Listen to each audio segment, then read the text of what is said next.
سر ایک دعویٰ کیا تھا حکومت نے ابھی چند ہفتے پہلے کہ ان کے دور حکومت میں 3.5 سال میں کچھ 5.5 ملین نئی جابز کریٹ ہوئی. آپ نے کوئی انالیسز کیا ہے کہ وہ نمبرز کیسے نکالا گیا؟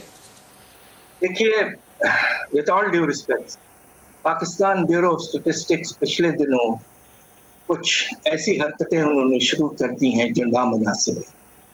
جی ڈی پی کو بڑھا کے دکھایا ہے، افراط زر کو کم بتا رہے ہیں، اور اب روزگار میں جو اضافہ ہوا ہے اس کو بہت زیادہ بتایا ہے. میں صرف آپ کو ایک اعداد و شمار پیش کر دوں تو آپ کو اندازہ ہوگا کہ کس حد تک انہوں نے بڑا چڑھا کے دکھایا ہے.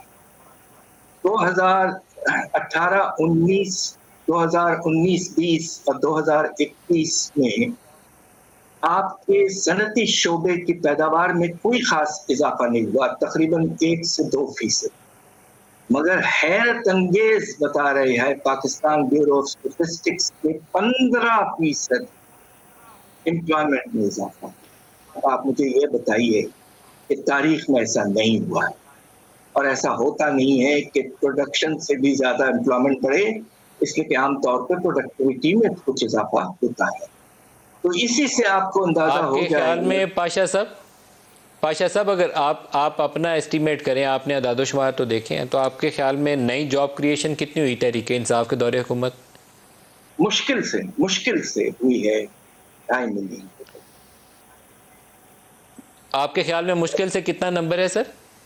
25 لاکھ 50 لاکھ 25 لاکھ. تو اس کا مطلب ہے حکومت دعویٰ کر رہی ہے 55 لاکھ، تو 30 لاکھ اضافی بتا رہے ہیں، ڈبل سے بھی زیادہ. آپ کا اندازہ ہے کہ 25 لاکھ ہوئی ہیں اور کلیم 55 لاکھ کا ہے.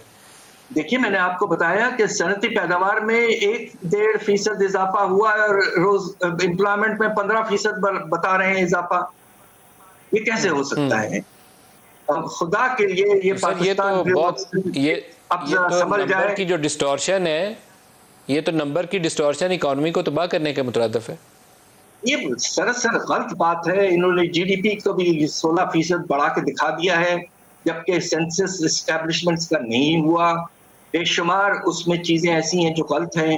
آپ یہ بتا رہے ہیں کہ افراط زر کی رفتار 12.7% ہے، اور آپ یہ کہہ رہے ہیں کہ گھروں کی رینٹ میں صرف 6% اضافہ ہو رہا ہے، اور سب سے بڑا آئٹم تو گھروں کا رینٹ ہوتا ہے. دیکھیے، بے شمار غلطیاں یا بے شمار مینیپولیشن پچھلے کچھ مہینوں سے ہوتی رہی ہے. میں لکھتا رہا ہوں، مگر اس کے نتیجے میں کوئی تبدیلی انہوں نے نہیں لائی.